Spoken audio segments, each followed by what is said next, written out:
It gives me great pleasure to welcome you all to ATR 415, Therapeutic Modalities for clinicians. It used to be called Therapeutic Modalities for Athletic Trainers, but now more and more we are starting to see applied health science majors and also exercise and sports science majors registering for this class. So I hope that I can give you guys a global introduction to therapeutic modalities as it relates to allied healthcare professionals. The purpose of this online mini lecture is to provide you with an introduction to the course. Typically, most first days in courses are spent going over the course syllabi. So I want to do that here so that we can really hit the ground running when I see you guys tomorrow, and we can actually get into the content versus looking at the course syllabus. So the purpose of this particular online lecture is to provide you with an overview of the course syllabus and to talk about any required course textbooks as well as how you guys will be graded and the assignments that will be required over the course of the semester. Looking forward to an awesome semester. I love teaching this course. I find that every semester that I teach it, it gets better and better, and I can't imagine that it won't get better this semester as well. Looking forward to seeing you guys all tomorrow.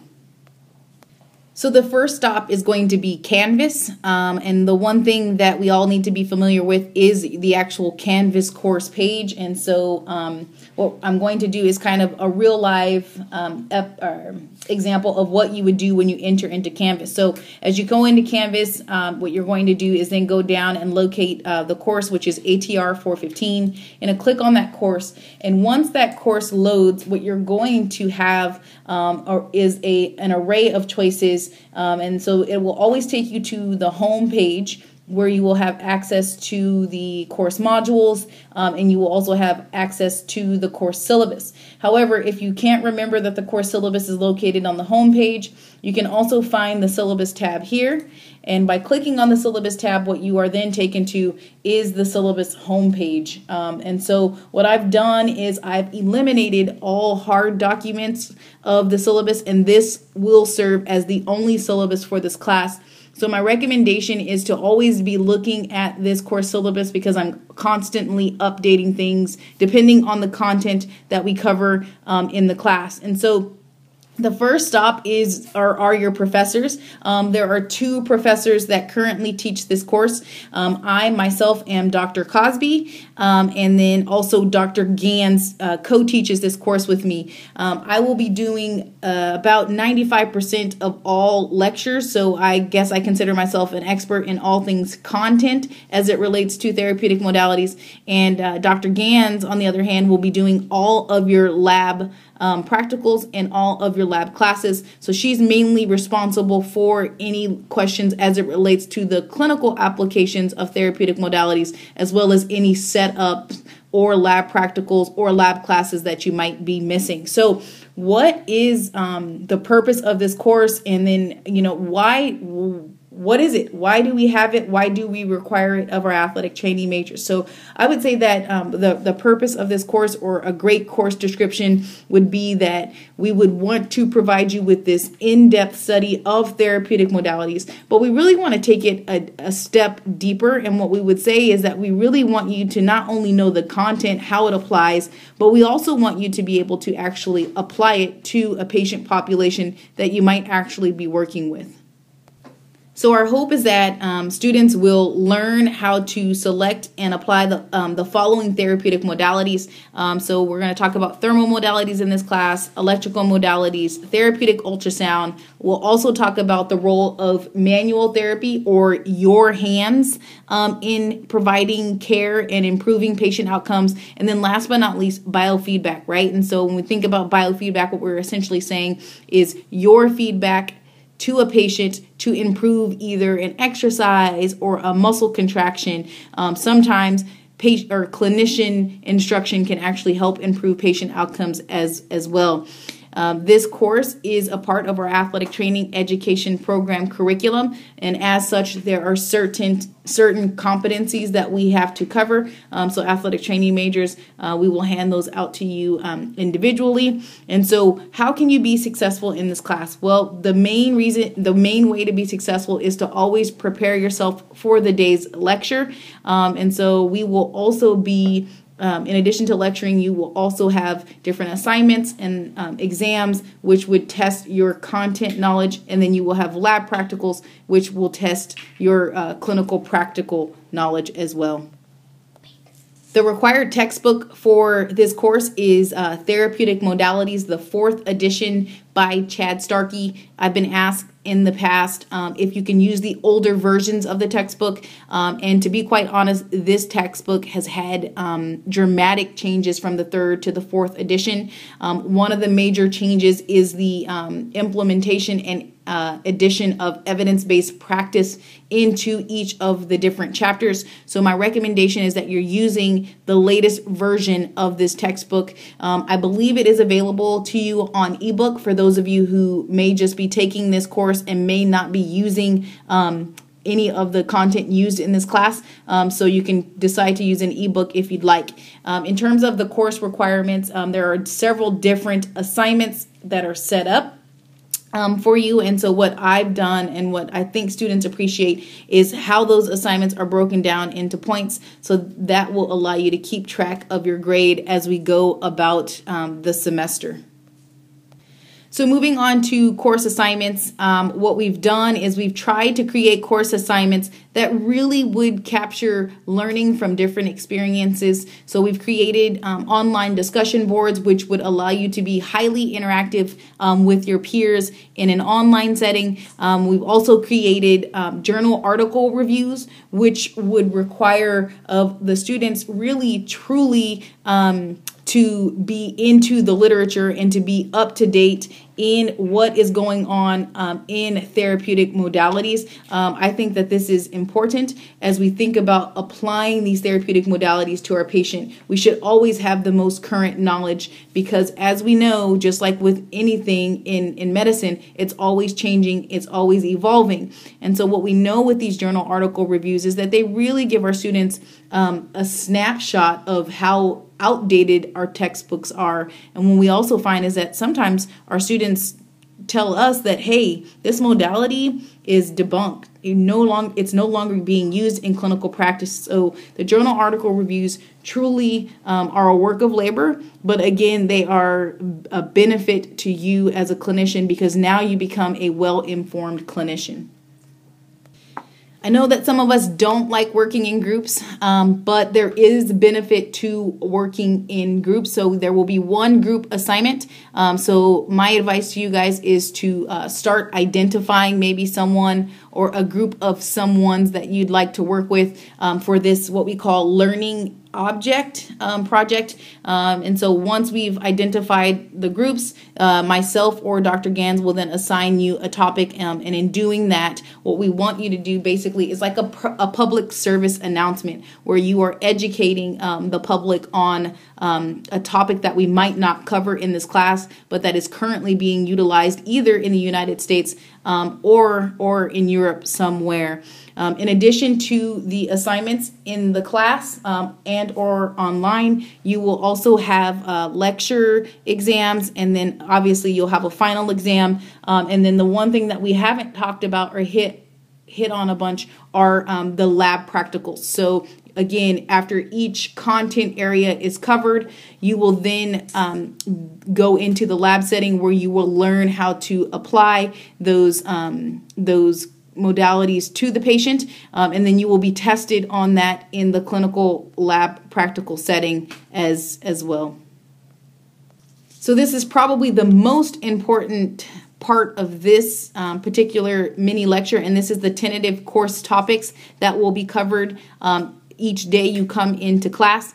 This is the part of the course that will be ever changing. You'll find sometimes that will be ahead of schedule, or sometimes will be behind. And so I will always be updating this in real time after each class session if in fact we're behind. Some things of importance, I think, as I'm looking at this really are where your exams are going to be, and then also any assignments that are due have been highlighted within the actual tentative schedule itself. So please be looking at the tentative schedule. One thing you'll learn about me is I rarely go off topic. I'm rarely behind in my lectures. And so this usually holds true the entire semester. So please plan ahead as it relates to other classes that you're taking and homework assignments that you might actually have due for this particular class.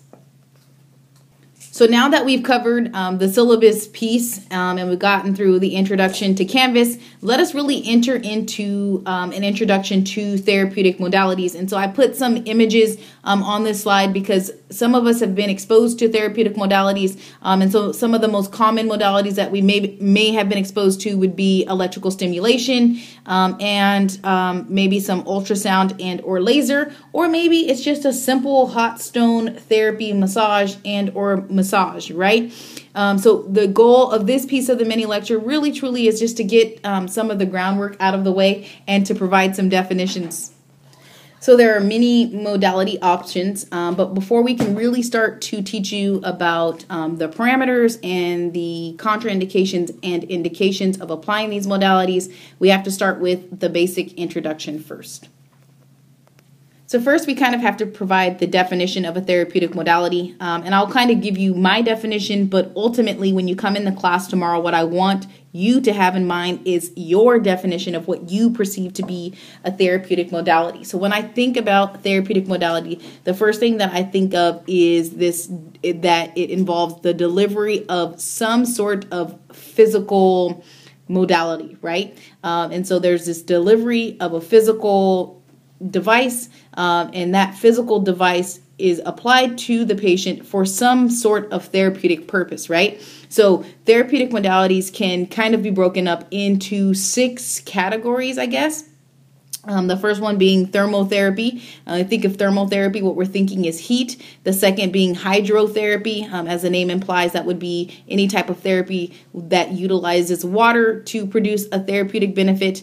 Third would be light therapy, and most commonly, most modalities under light therapy would be a UV light, or it could also be laser treatment.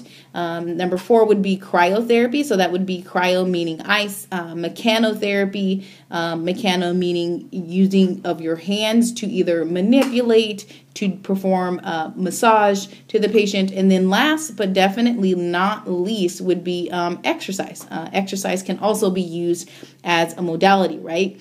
We would apply these modalities using either heat, cold, light, electricity, and or exercise, with the idea that these modalities would produce some type of therapeutic response, right? And that therapeutic response, depending on the modality, could lead to reduction in pain, could lead to increases in muscular strength, could lead to improvements in range of motion and or flexibility, right? So this idea that a therapeutic modality is the delivery of some type of physical device, and that when you deliver this device or you apply it, you have some sort of therapeutic purpose, right? And I think when we look at modalities and we look at the clinicians that are applying them, that sometimes we just apply the modality without truly having an end goal in mind, without truly having a therapeutic purpose. So what I'm going to say to you guys is, when you're thinking about applying a therapeutic modality,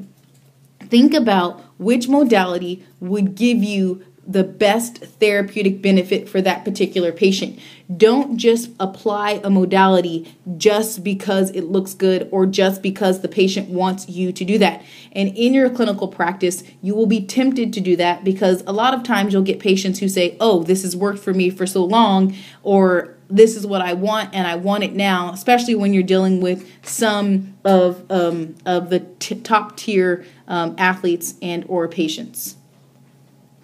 So this brings me to the point in the lecture where I talk about what we call knobology and or a buttonology. And then the question that I pose to you guys from here on out is whether or not you're going to be a knobologist or a buttonologist. And as sweet and as neat as the names sound, they actually are bad things to be. And so when we think about a knobologist or a buttonologist, what that means is that you only know which knobs or buttons on a modality to turn, but you're really not interested in why you're doing what you're doing, right? So a knobologist doesn't have to be a content expert, doesn't need to know the parameters of the modality. They simply are like robots. They do what they're told and they apply the modality to the patient. I hope that by the end of this class period that you would not be a knobologist or a buttonologist, but that you would truly be an educated clinician who is capable of choosing a therapeutic modality that would best benefit the patient, that would produce the therapeutic response that you want in the patient that you were working with. So right now you might be knobologist and buttonologist, but the goal come December is that you would be, again, an educated clinician who's capable of selecting the appropriate therapeutic modality device. So why is it a negative thing to be a knobologist? As I mentioned, number one, you just are a robot. You can't make clinical decisions. You have people telling you what to do. So if you're like me, I don't want anyone to tell me what to do. I want to make my own well-informed decision. But from a patient-client standpoint, one of the major reasons being a knobologist isn't a good thing or isn't beneficial is because ultimately it leads to your patient suffering, right? Because remember, I said a piece of the definition of a therapeutic modality is applying that therapeutic modality for a therapeutic response and or benefit. But if you're a knobologist, right? If you're a knobologist, what that means is you don't know the parameters. You don't understand the physiological background of the therapeutic modality. And therefore, you can't make a clinical decision that would benefit your patient. And so as a result, when you're a knobologist and you're doing what you're told or you're being that robot, then what it leads to sometimes is inadequate treatment of your patient, where your patient isn't getting better because you haven't chosen the right modality to produce the therapeutic benefit, right? And so if you have inadequate treatment of the patient, then guess what that means? You have an unhappy patient, right? And so those are the patients that don't come into your clinic or don't come back to see you, which ultimately, if you're a physical therapist or a physician, guess what that means? You're losing money. So if we could look at it from another perspective, right now we would say, okay, you guys are knobologists, right? And that isn't a bad thing. You haven't really taken a full semester's worth of therapeutic modalities, and maybe you haven't been exposed to therapeutic modalities very often. So right now, what you know of modalities application really is going to be heavily weighted in the experience of how you've experienced therapeutic modalities and the application of, right? And as you begin to take this class, what you're going to see is that you're going to be doing these journal article reviews. Dr. Gans and myself, we're going to be presenting several different research articles when we get into the specific types of modalities, right? And so what you'll start to see is what the research tells you about the applications of the therapeutic modalities that we're learning in this class. And then what you'll also get is the theory behind why these modalities produce specific therapeutic benefits when applied with specific parameters. And to me, all three of these categories lead to a well-rounded clinician who can use their experience, who can use the evidence, and also the theory to produce great therapeutic outcomes in their clientele. And what we can see with this idea is that really truly your patients are going to be happier, because if we're applying therapeutic modalities based on experience, research, and theory, what we know without a doubt is that our patients benefit, that we have better patient outcomes, that our patients are returning to play or returning to work a lot quicker. And then, word on the street, right? If a patient is happy with their treatment they're receiving in your clinic, they tell a friend, and now you have more clientele. So it benefits you to not only just allow your therapeutic application to be based on your experience, but to really, again, just invest in yourself, in your patients, by doing the research and understanding the theory behind therapeutic modality application.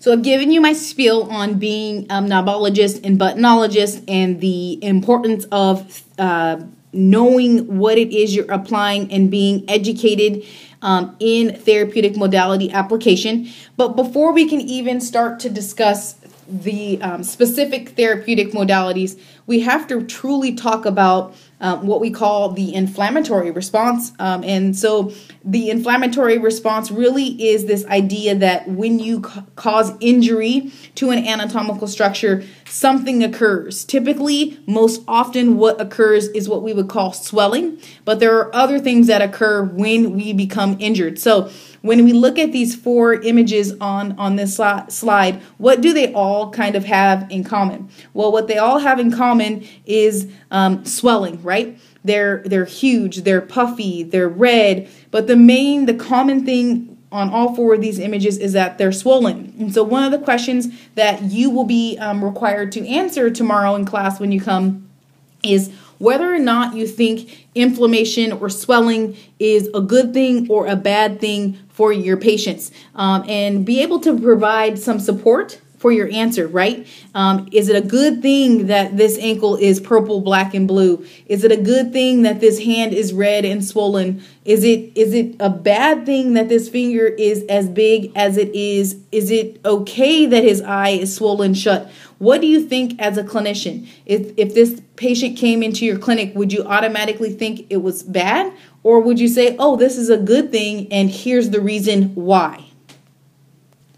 So with inflammation, again, you're gonna be asked whether or not it's a good thing or a bad thing. But when you have an injury occur to a limb or an anatomical structure, typically there are what we would call cardinal signs that occur, which will tell you that either you're injured or your patient's injured. And so the 5 cardinal signs of inflammation, that inflammation is occurring within the body, are heat, swelling, redness, pain, and loss of function, right? And so it may be the case that the inflammation or the inflammatory response that your patient is going through may not be visible to the eye, right? And so when we look at this list of cardinal signs, we definitely see that swelling and redness would both be visible. However, when we also look at this list, we could also say, okay, well, maybe we should touch our patient to see if in fact they're warm to touch. Or maybe we should touch them to see if the area that they injured is painful. Or better yet, maybe we should have our patient do something functional, like walk, like bend their knee, to see if in fact they cannot do those things. So when we think about the inflammatory response to injury, the one thing that we have to keep in mind is that not every patient is going to present themselves the same, right? We look at this list of 5. You might have a patient who walks into your clinic and it does not have a limp after an ankle sprain, but when you touch them, their ankle is warm to touch. So that means that they still are having an inflammatory response. And you might have a patient who walks into the clinic on the opposite end of that spectrum after spraining their ankle and it's completely swollen, right? So are they having an inflammatory response? Absolutely. Both patients are having an inflammatory response. They're just presenting differently, right? And I'm sure we've all had this happen where we've injured ourselves and maybe our friend, a friend of ours has had the same injury, but either you've gotten better quicker or they've gotten better quicker. And to be quite honest, it really truly has to do with what cardinal signs are being manifested, right? Some of the cardinal signs will take a lot longer to get rid of, and one of those would be swelling, right? And so we would use a therapeutic modality to kind of help reduce the swelling. And then some of these cardinal signs are also what we would say interrelated, right? So if you have swelling, then guess what? More than likely you're going to have some pain. And then if you have swelling, you probably won't be able to move the limb as well as you would have been if there were no swelling. So the cardinal signs: heat, swelling, redness, pain, inflammation, loss of function. These are all signs that tell us that there's an injury occurring within the body. So we've talked about inflammation and or swelling, right? And how that has an impact within the body. We've talked about the cardinal signs of inflammation and how those alert clinicians that their patient and or their client is injured. And now we're going to talk about some basic concepts as it relates to tissue versus bone and injury. So that way we know how we are to deal with each of those injuries and how we should treat them separately. So the first law of the semester, there will be several, but the first law of the semester is what is called Wolff's Law. And Wolff's Law is a law that applies to bone and how it's healing. And so when we think about Wolff's Law, what we're thinking about is this idea that bone is going to grow and it's going to remodel in response to the demands being placed on it, right? And so another way to say that would be to say that bone is going to be laid down where it's needed, and then it will be reabsorbed or taken away where it's not. Okay. And so the two cells that are responsible for either reabsorbing the bone and or laying down the bone are listed here. So our osteoclasts are going to be way responsible for causing bone reabsorption. I call them the Pac-Man of the group, right? They're going to be responsible for eating bone if we over-proliferate. And then you have your osteoblasts, which are major contributors to laying down the bone. And so they're going to be highly active if you have a patient who has, let's say, a stress fracture or a crack in a long bone, right? When you have that stress fracture and or fracture, the osteoblasts are going to be highly active at laying down what we call the osteocytes. And so if we look down here at this figure, what we see is the relationship between the osteoblasts and osteoclasts. Ideally, what you want in bone remodeling really truly is homeostasis between the osteoclasts, again, which are going to take up bone, and the osteoblasts, which are going to lay down bone, right?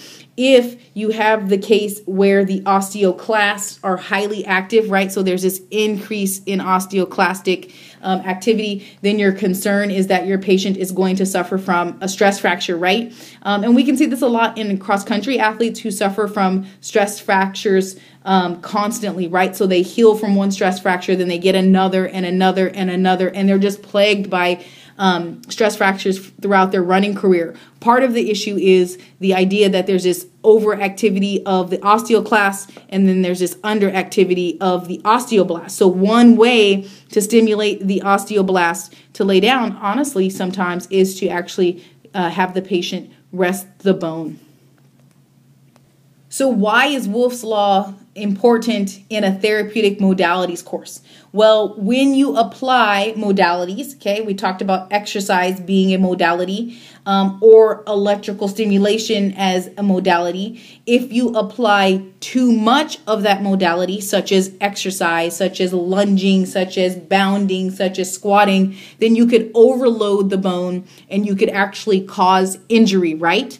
Or if you don't, let's say, use the bone enough, so you're squatting with low weight or you're not bounding high enough to load the bone, then the opposite could occur. You're not using the bone enough and therefore it can't heal. The osteoblast can't be stimulated.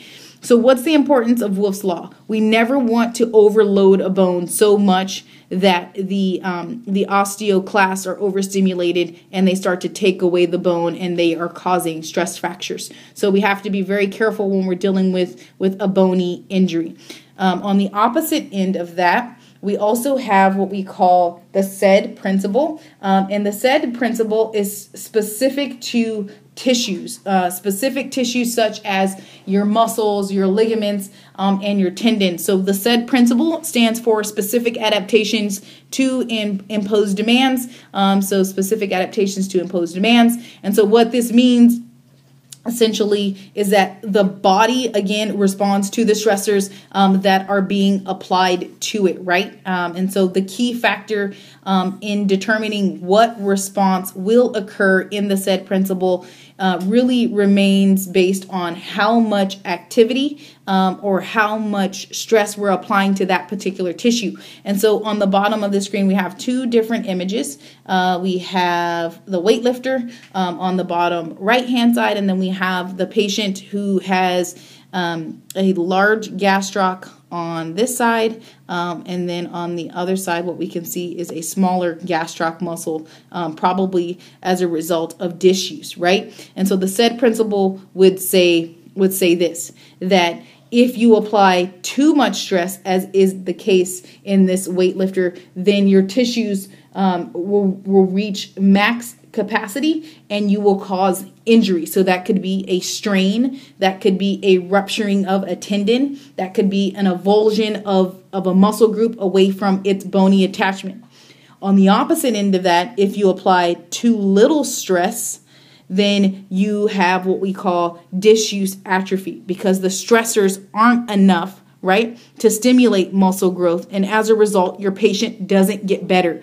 So how does this all apply?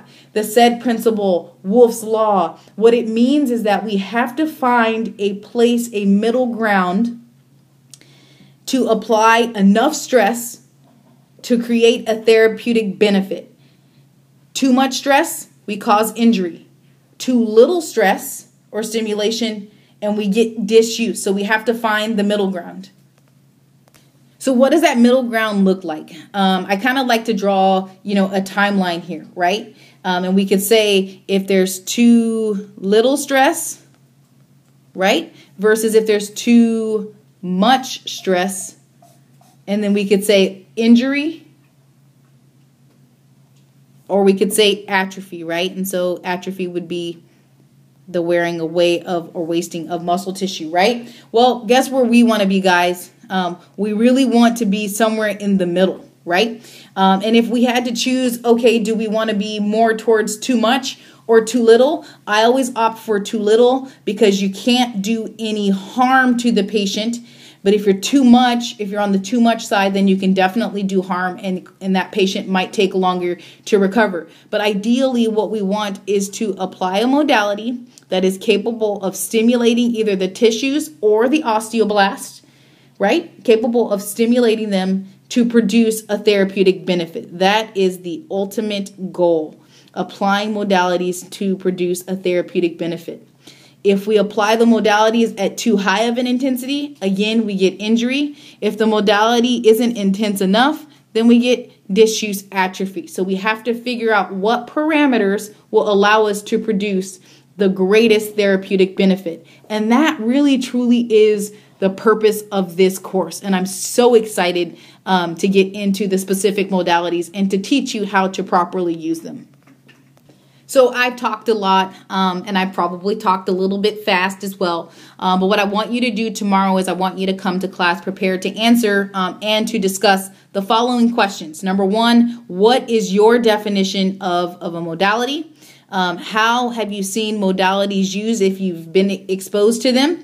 How do you plan to use modalities in your clinical practice? So this is for the ATs, this is for the PTs, and then if I have pre-meds or physician's assistants in the room, what would you recommend, or how would you recommend your patients use these, right? And then what do you think is the most common modality used in clinics in the United States? I'm looking forward to meeting you guys all tomorrow. So excited for our class session together. Hope you guys have a wonderful evening, and signing off.